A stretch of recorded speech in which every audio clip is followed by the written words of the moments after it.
नमस्कार दोस्तों, आज की वीडियो में हम बात करेंगे कि आयुर्वेद क्या है। दोस्तों, प्राचीन ऋषियों द्वारा जो परिभाषा दी गई है उसमें ये बताया गया है कि शरीर, इंद्रिय तथा मन और आत्मा के संयोग से जो है वो आयु होती है, जिसे उम्र भी कहा जाता है। और दोस्तों, वो शास्त्र जिससे आयु या उम्र का ज्ञान हो या उसका परिणाम जो है वो मालूम हो या आयु की प्राप्ति हो, उस शास्त्र को आयुर्वेद कहा जाता है। अब दोस्तों, चरक मुनि जो है वो क्या कहते हैं? चरक मुनि के अनुसार आयु के हिताहित का ज्ञान और उसका परिणाम मालूम हो, ऐसे शास्त्र को आयुर्वेद कहा गया है। दोस्तों, इसका मतलब ये है कि आयु का हित, अहित, रोग का निदान और शमन हो जिस शास्त्र के द्वारा, उसे विद्वान आयुर्वेद कहते हैं। अब दोस्तों, आयुर्वेद का उद्भव कैसे हुआ, प्रादुर्भाव कैसे हुआ, इसके विषय में जो है वो कई मान्यताएं हैं, जिसमें एक मान्यता ये है कि वेदों में जो है आयुर्वेद की चर्चा मिलती है, तो इसीलिए इसको जो है प्राचीनतम शास्त्रों में से एक माना जाता है। और ऐसा भी कहा जाता है कि किसी समय जो आयुर्वेद का सारांश था, मतलब उसका जो काफ़ी एक बड़ा जो हिस्सा था, वो ब्रह्मदेव ने एक ग्रंथ में जो है लिखा था, जिस ग्रंथ को ब्रह्मा संहिता का नाम दिया गया था। अब दोस्तों, ब्रह्मा संहिता में जो है 1 लाख के आसपास श्लोक हुआ करते थे, ऐसा माना जाता है, जिसमें आयुर्वेद का संपूर्ण ज्ञान था। और वर्तमान में ये ग्रंथ जो है वो अनुपलब्ध है। लेकिन अब दोस्तों, संसार के कल्याण के लिए जो है ब्रह्मदेव ने दक्ष प्रजापति को आयुर्वेद जो है वो पढ़ाया था, इसका ज्ञान दिया था। उसके बाद जो है दक्ष प्रजापति ने इस विद्या की शिक्षा दोनों अश्विनी कुमारों को दी।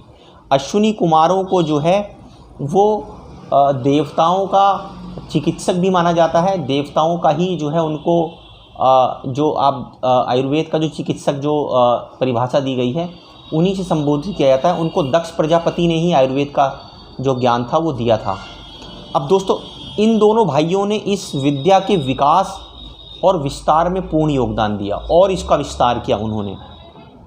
इस चमत्कारिक चिकित्सा प्रणाली से देवराज इंद्र भी प्रभावित हुए और उन्होंने खुद इस विद्या को सीखा।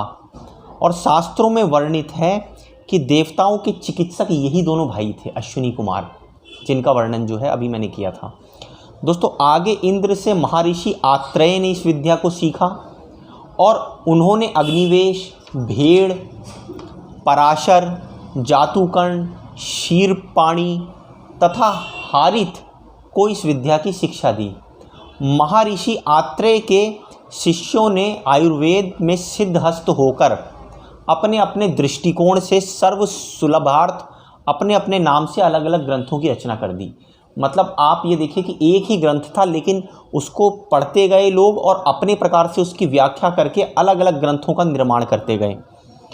तो अग्निवेश और हारित आदि ऋषियों द्वारा जो रचित ग्रंथों का गहन अध्ययन कर एवं अपने मंतव्यों को व्यक्त कर, मतलब उनका अध्ययन करा और उसमें अपने मंतव्य, मतलब अपने भी विचारों को जोड़कर व्यक्त करके जो है चरक आचार्य ने एक ग्रंथ की रचना करी, जिसे चरक संहिता कहा जाता है। अब दोस्तों, यह आयुर्वेद के क्षेत्र में जो है संसार प्रसिद्ध ग्रंथ माना जाता है। यहाँ तक कि इस ग्रंथ के पढ़े बिना आयुर्वेद की चिकित्सा में चिकित्सक को पदार्पण करने का अधिकारी भी नहीं माना जाता है। विद्वानों ने जो है इस भाव को निम्न श्लोक से जो है स्थान दिया है कि निदाने माधवा श्रेष्ठा सूत्र स्थाने तु वाग्भटः शरीरे सुश्रुतः प्रोक्तः चरकस्तु चिकित्सते। मतलब रोगों का कारण और निदान जानने के लिए माधव निदान जो है ग्रंथ पढ़ना चाहिए, और सूत्रों को जानने के लिए वाग्भट ग्रंथ पढ़ना चाहिए।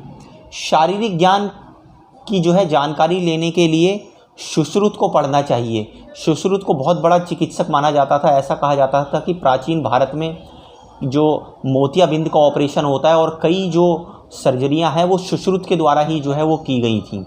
तो उनको जो है वो सर्जरी का ऐसा माना जाता है कि जो है वो उन्होंने ही सर्जरी का जो है उत्पन्न किया था और चिकित्सकों में जो है उनका अपना विशेष महत्व है। उसके अलावा जो है बताया जाता है कि चिकित्सा के लिए जो है वो चरक को सर्वश्रेष्ठ ग्रंथ माना जाता है। जब भी चिकित्सा की बात आती है तो चरक को सर्वश्रेष्ठ रखा गया है दोस्तों। तो दोस्तों आप इस बात से समझ सकते हैं कि आयुर्वेद नाम का एक कोई प्राचीन ग्रंथ था जिसको ब्रह्मा संहिता के नाम से संबोधित किया गया था। उसको हर जो है ऋषि मुनि ने और अलग अलग विद्वानों ने अपने स्तर पर उसको पढ़ा और उसकी व्याख्या करते हुए उसका और विकास किया और उसको बढ़ाते हुए उसमें अपने विचार रख के एक अलग अलग ग्रंथों की रचना करी, जिससे जो है आयुर्वेद के आज जो है आप देखेंगे आधुनिक समय में काफ़ी जो है ग्रंथ और काफ़ी किताबें उपलब्ध मिलती हैं। लेकिन जो वास्तविक जो ग्रंथ था जिसमें ऐसा बताया जाता है कि काफ़ी हद तक जो है वो चिकित्सा और बहुत सारी सूत्रों को जो है एक ही ग्रंथ में आप पा सकते थे। चिकित्सा, शरीर के बारे में, फिजियोलॉजी, एनाटॉमी और भी कई गूढ़ रहस्य जो अभी भी शायद हम नहीं जानते हैं, उनके बारे में एक ही ग्रंथ के बारे में था। लेकिन वो ग्रंथ जो है जिसमें 1 लाख श्लोक हुआ करते थे वो आज के टाइम पे अनुपलब्ध है। नमस्कार दोस्तों।